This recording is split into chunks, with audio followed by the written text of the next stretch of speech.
माधोपुर गांव के अधिकतर लोग दिहाड़ी मजदूरी करके अपना घर चलाते थे। उन लोगों को जैसा काम मिलता वो वैसा ही काम कर लेते। एक रोज माधोपुर के जंगल में कुछ लोग लकड़ियां काटने का काम कर रहे थे। तभी सेठ उनसे बोला, भाई आज शाम तक ये सारा काम खत्म कर देना, समझे?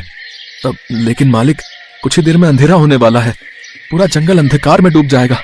अरे भाई वो सब मुझे नहीं पता, लेकिन मुझे आज ही काम खत्म चाहिए। ड्राइवर चलो भाई गाड़ी निकालो। सेठ वहाँ से चला जाता है, लेकिन कुछ ही देर में उस जंगल में अंधेरा छा जाता है और जोरों की बारिश होने लगती है और तेज तेज पेड़ लहराने लगते हैं। जल्दी भागो, नहीं तो ये पेड़ कहीं हमारे ऊपर ही ना गिर जाए। सभी तेज तेज वहाँ से भागने लगे। तभी एक पेड़ आकर हरिया पर गिर गया और वो बेहोश हो गया, लेकिन कोई भी उनकी मदद के लिए आगे नहीं आया। वो सब लोग अपनी जान बचाने के लिए आगे की तरफ भाग रहे थे। कुछ देर बाद उन्होंने देखा कि एक बुढ़िया सफेद रंग के कपड़ों में हाथों में लालटेन लेकर खड़ी है। उस बुढ़िया ने उनसे कहा, तुम्हें और भागने की जरूरत नहीं। इस जंगल में एक बहुत पुराना काली माता का मंदिर है, तुम सब वहाँ चलो मेरे साथ। नहीं नहीं, कहीं वो पुराना मंदिर हम पर टूट कर गिर गया तो? ये तुम क्या कह रहे हो बेटा? भला एक माँ अपने बच्चों को चोट कैसे पहुँचा सकती है? चलो अब सब। वो सब उस बुढ़िया के साथ वहाँ चले जाते हैं। उस मंदिर के अंदर बाहर छप्पर के नीचे खड़े थे कि तभी उन्होंने देखा कि काली माता के मंदिर के अंदर से किसी की हंसी की आवाज गूंज रही थी। जब उन्होंने अंदर झांका तो देखा मूर्ति के आगे अपने आप आग जल रही थी और बहुत सारी खोपड़ियां आग को घेरे हुए हैं। हवा में उड़ती खोपड़ियां अंदर बाहर हो रही थी।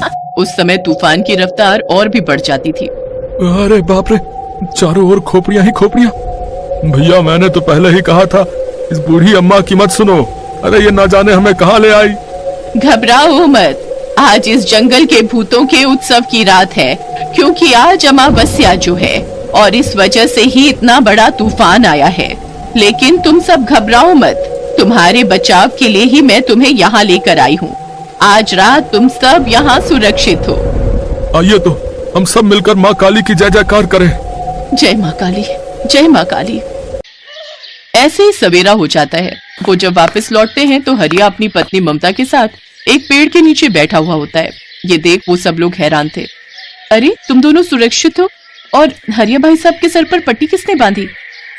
कल रात जब तुम सब हमें यहाँ छोड़कर भाग गए तो एक बूढ़ी औरत हमारे पास आई और उसने इनको पट्टी बांधी और हमें यहाँ पहुँचाया। अब हमें माफ कर दो, हमें तुम्हें यूं अकेले छोड़कर नहीं जाना चाहिए था। लेकिन मेरी समझ में ये नहीं आ रहा कि हम सबकी जान बचाने वाली वो अम्मा आखिर गई कहाँ भाई? इसके बाद वो सब अपने घर लौट आए। ऐसे कुछ दिन बीत गए। एक रोज सुनीता एक टोकरी में कुछ खिलौने बेच रही थी, लेकिन सारे दिन में उसके एक भी खिलौने नहीं बिके। थक हार कर वो एक पेड़ के नीचे बैठ गई। तभी वो बूढ़ी अम्मा उसके पास आई। आज एक भी खिलौना नहीं बिका, अब मैं अपने बच्चों को क्या खिलाऊंगी? बेटी यूं हार मत मानो और दूसरे गांव में जाकर अपने खिलौने बेचो, क्या पता वहां तुम्हारे सारे खिलौने बिक जाए। अम्मा तुम यहीं रहती हो क्या? वैसे अम्मा तुम ठीक कहती हो, मुझे यूं उम्मीद नहीं हारनी चाहिए। सुनीता दूसरे गांव में जाकर अपने खिलौने बेचने जाती है।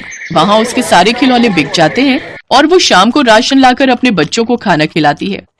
ऐसे कुछ दिन बीत जाते हैं। एक रोज ममता हरिया से, सुनिए, सुनीता बता रही थी कि उस जंगल में नदी किनारे काली माँ का पुराना मंदिर है। हो ना हो उस दिन उन्हीं के कारण हम सब सुरक्षित लौट पाए। मुझे लगता है हमें एक बार वहां जाना चाहिए और माँ को भेंट चढ़ानी चाहिए। तुम ठीक कहती हो, हम कल ही चलेंगे। अगले दिन ममता और हरिया जंगल के उस काली माँ के मंदिर में जाकर माता को कुछ कपड़े और भेंट अर्पित करने जंगल में जाते हैं। लेकिन तभी उस जंगल में दो डाकू आ जाते हैं।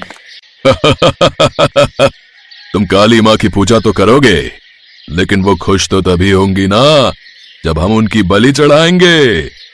ए रंगा, पकड़ ले दोनों को। नहीं नहीं, हमें छोड़ दो। छोड़ो हमें। तभी वो बूढ़ी अम्मा वहां आ जाती है। छोड़ दो इन्हें, नहीं तो इसका परिणाम अच्छा नहीं होगा। ए बुढ़िया, जा यहाँ से, नहीं तो इनके साथ साथ तेरी भी बलि दे दूंगा, समझी? तू मेरी बात नहीं मानेगा ना? ये ले फिर। इतना कहते ही वो अम्मा एक चुड़ैल का रूप ले लेती है। इस रूप में उसे देख सभी डर जाते हैं। उन दोनों डाकुओं के आसपास खूब सारी खोपड़ियां मंडराने लगती हैं।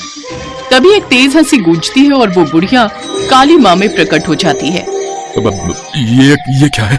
कभी बुढ़िया, कभी चुड़ैल और कभी काली माँ, आखिर ये है कौन?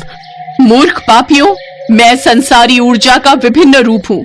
जो इंसान मुझे जिस रूप में देखना चाहता है, मैं उसी रूप में उसके पास जाती हूँ। मैं अच्छे कर्म करने वाले को अच्छा फल, गलत करने वाले को अवसर देती हूँ, लेकिन जो कोई अन्याय करता है मैं उसे दंड देती हूँ। माँ मुझे माफ कर दो माँ। देवी माँ साक्षात हमारे समक्ष खड़ी है, हमें माफ कर दो माता। आज के बाद हम कभी कोई गलत काम नहीं करेंगे। हाँ हाँ हमें माफ कर दो माँ। हमें भी माफ कर दो माँ, जो हम आपको पहचान नहीं पाए।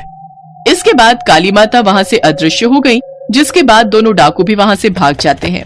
फिर हरिया और ममता दोनों मिलकर काली माँ के उस मंदिर में जाते हैं और उन्हें भेंट और फूल समर्पित करते हैं।